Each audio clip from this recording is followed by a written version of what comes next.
हे झालं ना, झालं. एक लास्ट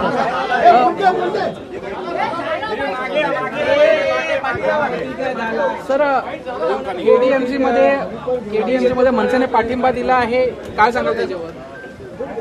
कल्याण डोंबिवली महानगरपालिकेमध्ये मनसेनी जो आहे हा महायुतीला पाठिंबा दिलेला आहे बिनशर्त.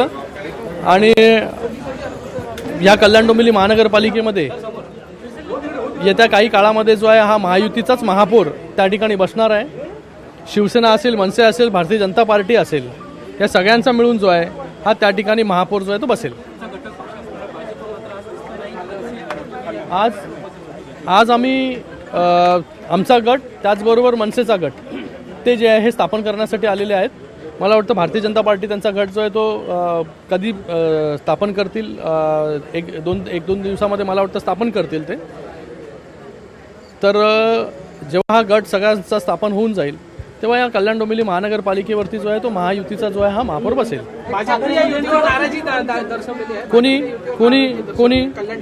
कोणी पण भाजपच्या नेत्यांनी कोण नाव तरी घ्या. रवींद्र चव्हाण आणि त्यांचे मी तर स्टेटमेंट ऐकलं नाही त्यांचं.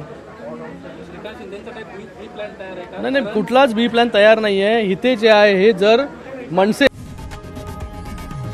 लोकशाही मराठी ऐका, पहा, जागरूक रहा.